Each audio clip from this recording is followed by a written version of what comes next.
Shalom, selamat malam Bapak Ibu Saudara yang dikasihi oleh Tuhan Yesus. Puji Tuhan, hari ini Sabtu 25 Mei 2024 Tuhan masih terus memelihara hidup kita.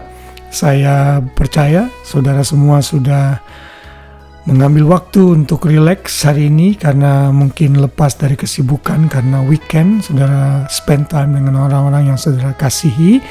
Juga mungkin terlibat dalam pelayanan seperti saya. Hari ini ada komsel di gereja yang saya layani dan juga involved dalam fundraising. Saudara, apapun yang kita bisa lakukan, kita lakukan semua untuk kemuliaan nama Tuhan karena kita tahu hidup yang kita miliki terbatas. Selama kita masih kuat, selama masih ada kesempatan, mari melayani Tuhan, dan yang terpenting, mari belajar firman Tuhan. Karena itu sebelum saudara tidur, saya mau membagikan kembali renungan malam agar kita dipersiapkan menjadi pribadi-pribadi yang kuat di dalam firman dan bertumbuh di dalam firman Tuhan. Sehingga kita tidak mudah diombang-ambingkan oleh ajaran-ajaran yang menyesatkan dan yang tidak benar. Hari ini ayat hafalan kita diambil dari Efesus 1 ayat 13 yang berbunyi demikian, "Di dalam Dia kamu juga, karena kamu telah mendengar firman kebenaran, yaitu Injil keselamatanmu, di dalam Dia kamu juga, ketika kamu percaya, dimeteraikan dengan Roh Kudus yang dijanjikan itu." Ayat ini muncul dalam perikop dalam Alkitab Bahasa Indonesia Terjemahan Baru Jilid 1, yaitu kekayaan orang-orang yang terpilih. Paulus menyatakan bahwa bila seseorang percaya, terutama jemaat Efesus dalam konteks ayat ini, mereka berhak menerima janji dan kekayaan kemuliaan yang Tuhan sudah janjikan kepada setiap orang yang percaya. Dan kepada jemaat di Efesus ini, Paulus mengingatkan, di dalam Dia, artinya di dalam Yesus, kamu, karena kamu telah mendengar firman kebenaran, yaitu Injil keselamatanmu. Jadi, Injil keselamatan dan firman kebenaran adalah satu kesatuan. Kita belum benar-benar menyampaikan firman kebenaran dengan sangat benar dan tepat bila kita tidak melibatkan pemberitaan Injil dalam pemberitaan firman kita.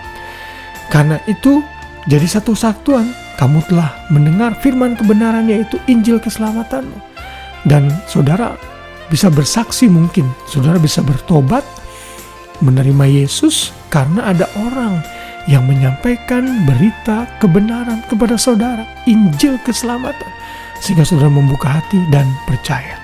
Bukan hanya itu saja, kelanjutannya dinyatakan, di dalam Dia kamu juga, ketika kamu percaya, dimeteraikan dengan Roh Kudus yang dijanjikannya itu. Nah, ini adalah salah satu paket yang kita terima dalam kelahiran baru. Saat orang respon terhadap Injil, lalu memutuskan untuk percaya dan menerima Yesus sebagai Tuhan dan Juru Selamat, maka sejak saat itu pula orang tersebut menerima karunia Roh Kudus. Ya, bukan Roh Kudus, bukan karunia Roh Kudus sebagai karunia, tapi Roh Kudus sebagai karunia. Jadi bukan, jangan salah paham dengan karunia-karunia Roh Kudus seperti melayani, menyembuhkan, dan lain sebagainya. Ini adalah Roh Kudus sebagai karunia, sebagai gift, pemberian yang masuk dan mendiami hati setiap orang percaya. Dan sejak saat itu, Roh Kudus memeteraikan kita. Meterai adalah lambang garansi, lambang down payment, lambang uang muka, bahwa saudara sudah diselamatkan.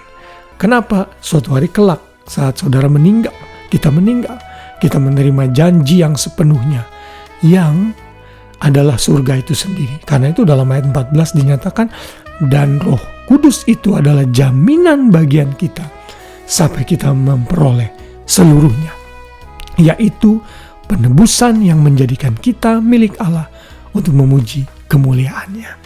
Wow, luar biasa saudara, efek atau pengaruh pemberitaan Injil kepada orang yang percaya. Karena itu, kalau saudara sudah diberkati dengan Injil, saudara sudah merasakan kebaikan Tuhan dengan keselamatan melalui firman kebenaran yang saudara sudah terima mungkin beberapa tahun yang lalu dari orang lain. Bagikan itu kepada orang lain. Distribusikan dan salurkan kepada mereka yang belum pernah percaya Yesus, sehingga mereka diselamatkan dan mereka juga bisa dimeteraikan oleh Roh Kudus dan menerima janji yang Tuhan sediakan. Kiranya firman Tuhan ini selalu memotivasi kita untuk memberitakan Injil. Selamat malam, selamat beristirahat. Biar kita tidur dalam naungan Tuhan yang Maha Tinggi. Dan besok pagi kita boleh bangun dengan tubuh jiwa raga yang sehat, dengan rahmat Tuhan yang selalu baru setiap hari. Dan besok adalah hari Minggu. Mari bersama-sama beribadah dan melayani Tuhan dengan sepenuh hati. Tuhan memberkati kita semua. Shalom.